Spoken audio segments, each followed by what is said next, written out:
Again, Romans chapter 3, beginning in verse 9. What shall we conclude then? Do we have any advantage?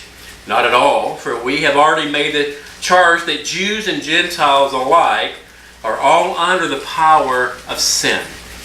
As it is written, there is no one righteous, not even one. There is no one who understands. There is no one who seeks God. All have turned away. They have together become worthless. There is no one who does good, not even one. Their throats are open graves, their tongues practice deceit. The poison of vipers is on their lips. Their mouths are full of cursing and bitterness. Their feet are swift to shed blood. Ruin and misery mark their ways. And the way of peace they do not know. There is no fear of God before their eyes. Now we know that whatever the law says, it says to those who are under the law, so that every mouth may be silenced and the whole world held accountable to God. Therefore, no one will be declared righteous in God's sight by the works of the law. Rather, through the law, we become conscious of our sin. But now, apart from the law, the righteousness of God has been made known, to which the law and the prophets testify. This righteousness is given through faith in Jesus Christ to all who believe. There is no difference between Jew and Gentile. For all have sinned and fall short to the glory of God.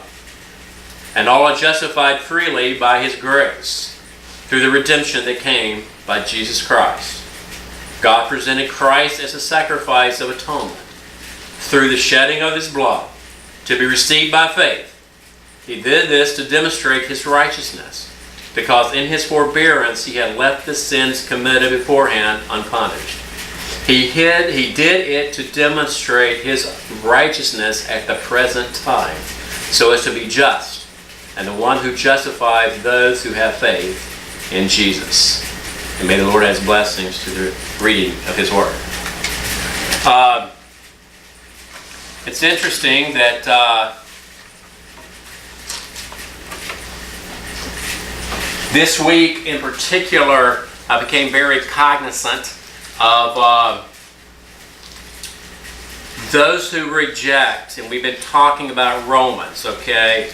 And I just need to set the foundation again. Romans is still part of the story of God.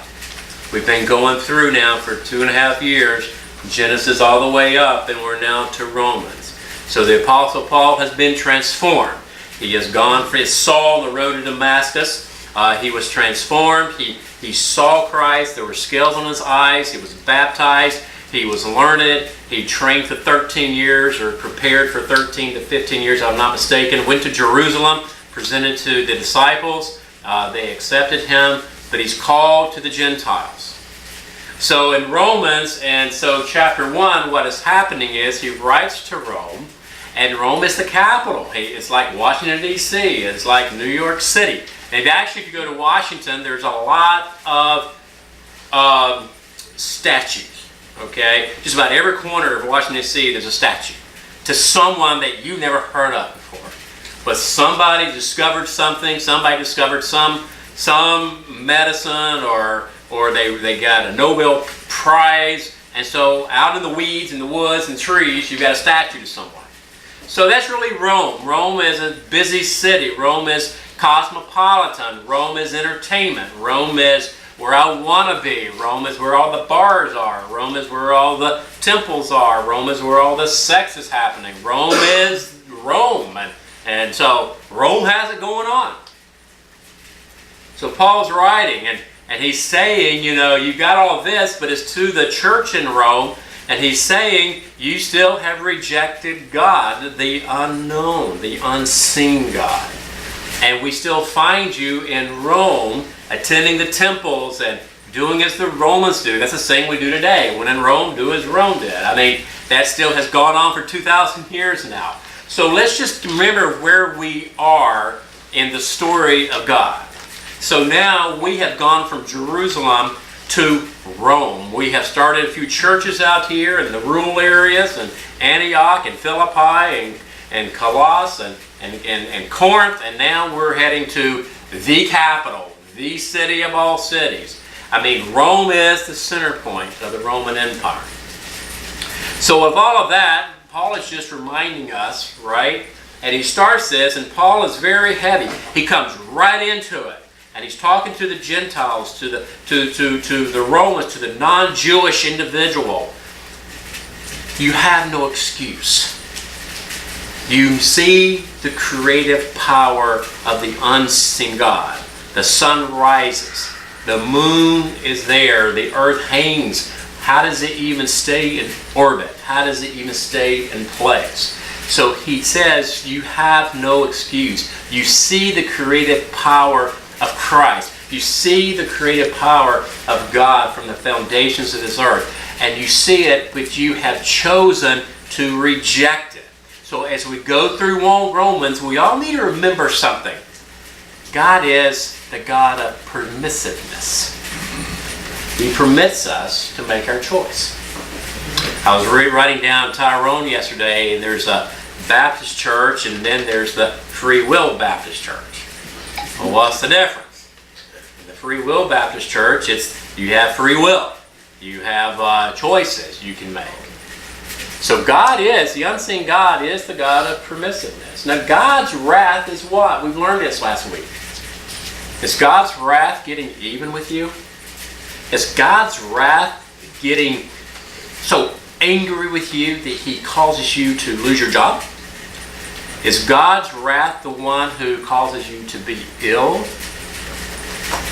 Is God's wrath chasing you down and making sure you trip and fall and break some bones? Is God's wrath after us? No.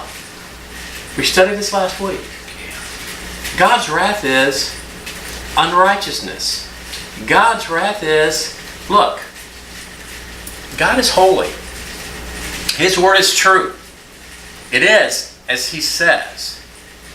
But if I reject God, I'm going over here into God's wrath. What does that mean? He's over there. He's permitting me to live my life the way I want to live my life. If I want to worship an idol and go to the altar and eat the sacrifices of kids at that altar or whatever they're sacrificing and enjoying all the stuff that goes with that, I've made that choice. Sin is the punishment of sin. If I jump off a 20-story building, I'm going to die. That's the result.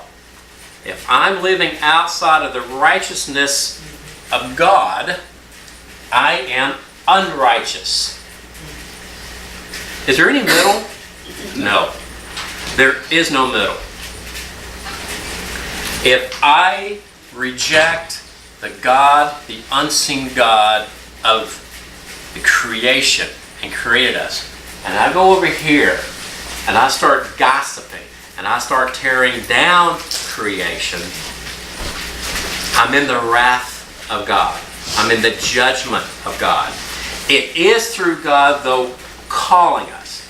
So the Apostle Paul goes through, he begins in chapter 2 of really talking toward the church. Chapter 1 is toward the Gentiles. Chapter 2 is really to the Jews. So God came to the Jews were given the word of the Lord, and the Jews took care of it. So if anybody knows about hillbillies, I don't know if anybody goes to the Appalachian Mountains. I don't know if anyone here has hiked the Appalachian Trail. Beth was just up there. But the word of the Lord is in the hills. Now what does that mean? There's been a lot of religions in the world, you all. There's a lot. We have to recognize that. But they have fallen away. That word doesn't still exist. You've got the plains by the sea, the way of the sea. You get attacked. The word gets destroyed. It gets destroyed. It's not kept. What happens in the hills? The word is kept. So they're still finding, scholars are still finding the original manuscripts today of the word of the Lord. Still. And way back in the 1940s, they found the book of Isaiah in the caves in Qumran, right? The original manuscript that they had written. So it's protected. So the Lord, that Paul is saying, the word came to the Jewish people. He called them out, right? He called them to be separated. He called them to be the example to the other nations, to the Gentiles. So he has protected his word. But Paul comes in and says, with that, you have become the judge of the world. The Pharisees, all through the Gospels, what are they doing? They're questioning Jesus Christ. Why are you eating without washing your hands? Why are you shucking corn on the Sabbath? Why are you healing on the Sabbath? They're the law, so they're judging. So they have put themselves in the place of God. So what Paul is doing in chapter 1, he's talking to the Gentiles. You have no excuse. Then he goes to the Jewish people. And with chapter 3, what he is saying, he's bringing it all together. And I'm at a 20,000 foot view here, okay? He's bringing it all together and says, we've all sinned and come short of the glory of God.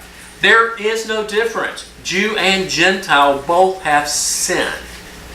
It is the law that opens our eyes up to the devastation of what sin is. Does that make sense? The law, do not murder. What does that mean? If I didn't have that as a law, I could go kill somebody and not even feel guilty about it. You know, it's the law points out the seriousness of how bad the sin is. It brings light to sin. Okay? But Christ is saying, and Paul is saying, through Christ's death and resurrection, the law is written on our hearts. We accept him. We sing a song, Men of Sorrows, is a reason for that. He redeems. He came. He suffered. He bled. He died. He rose again. And he's in our hearts. This week, last night on TV, I turned it on. It was late. And there's a news story about a lady who took her little one to the Hillsborough River and threw her in, and she drowned. That was a shame.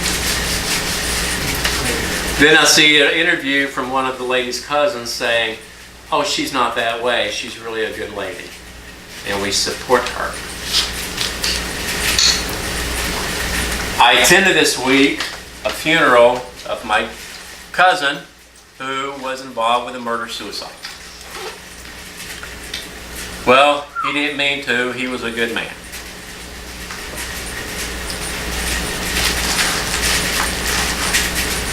I go to the Me Too movement. I see all of the stories of the abuse that's gone on for so many years. Well, that's not really him. He's a good man. I come over here and I see that we have, and I'm going to use Dr. Martin Luther King as an example. We have taken his name and put it on roads, buildings, schools, and named a holiday in every city across this country. We have stolen his message. It wasn't his message. It was God's message through him. So we have put a lid on the message of God. All this to say is, Homo sapiens, the humankind, human beings, have taken the creating God in truth and have perverted it so that we can control it. Who are we to say someone is good? There is no good in any one of us without the saving, transforming power of Jesus Christ. Amen. There is no good in any of us. Scripture. There is no one righteous, not even one. There is no one who understands, and there is no one who seeks God. It is only through the power and the calling of the grace of God, our Creator, in our lives, that we even understand our sin or even have an appetite to seek Him.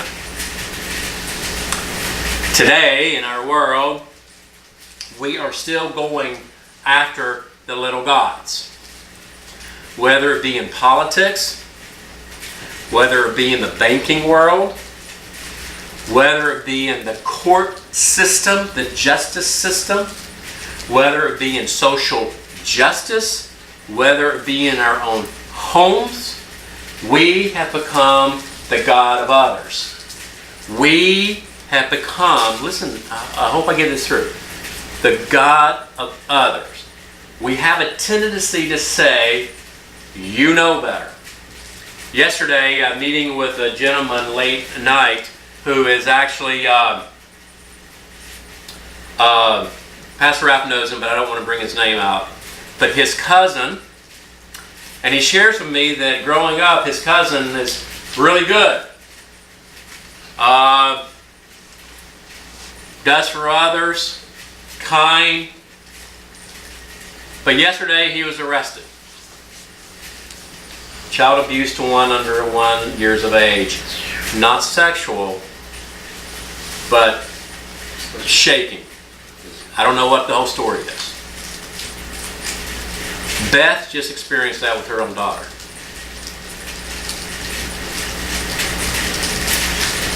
He's a good man. So for an hour or so, we talk about there is no good in any of us. Human nature has fallen. We are deprived. We are evil. We are heinous. And we can create the most heinous acts ever known to man. We still have yet to see what a human being can do. We think Hitler was bad? We've seen nothing yet. There are human sacrifices going on even today in this country. There are babies being born with no record to be used as blood sacrifices. There are places you don't go in this country. There is prevalent evil. Paul, the Apostle Paul, who was transformed by Christ, who was a Jew among Jews, who was educated, who was probably the smartest person that knew the law, was promoting the killing of the way. But God, through His infinite wisdom and His infinite grace, met him on a road to a city. And transformation happens, even so much that his name was changed. He knows where he comes from. He knows the law. When he knows about Rome, he sees it. It's interesting that, and I think it was Pastor Alf or Netta yesterday, maybe we were talking, but I said the deeper you go in Christ, the more aware of the darkness you're going to see. Maybe it was someone else I was speaking to yesterday. But the deeper you go in the knowledge and the wisdom and in the love of Christ, He's going to allow you to see the despair of this world. And you're going to start hearing it in your speech. You're going to start hearing in other people's speech. You're going to start listening on the television shows. And I'm going to say it. If you're listening to television shows and they're tearing down the name of the Lord and you're watching that, are you in His righteousness? Or have you rejected Him and you're unrighteous? Think about it. If you're participating in anything that is not of God, are you in His righteousness? Or are you in His unrighteousness, His wrath? If you are cursing, slandering, if you are doing anything perverse, are you righteous? Or are you in the wrath of God? We are not called to fix any single person. Interesting conversations today. They didn't know this is part of the sermon. But we as parents, we as family, we as men, we as women, we as teachers, we as professors, we as experienced, we as adults, tend to place on others our judgment. What you are doing is wrong. Stop it. You know better. Okay? Are we God? No. I become unrighteous. This is all Paul's writings. When I start judging others. We are to set a table. We are to call it out. It is wrong.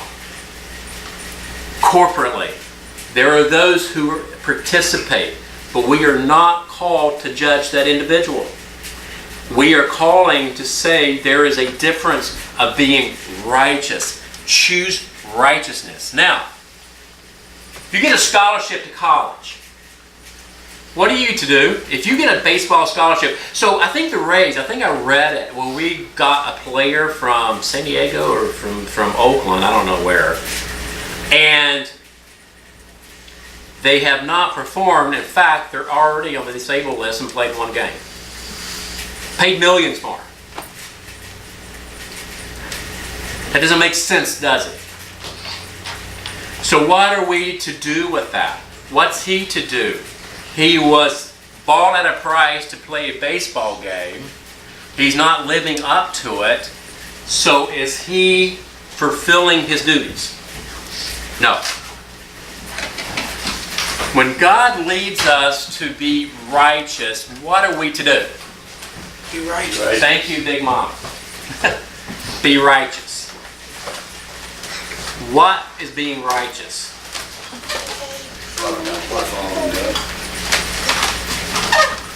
That's helping another along life's way. It's not tearing any person down.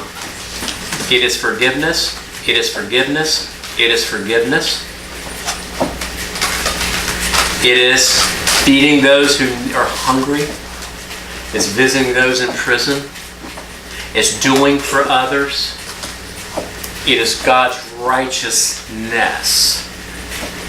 And in His righteousness, we get the benefit of peace. The peace is this: I don't have to worry about tomorrow. There's a song about that. I don't have to worry about next week. I don't have to worry about where I'm going to go to school next year. I don't have to worry about my bank account tomorrow. When I am righteous and demonstrating righteous, and listen, God's expectation, I don't like that word, expectations. But when you become righteous, we have responsibility to be righteous. When we become righteous and choose Christ and be forgiven, and He's in us, do we have the right to come over here and murder? Do we have a right in here to go steal someone's car? Do we have a right to take someone's home? Do we have a right to go choke them because they owe me $5? Do I have a right to disrespect them?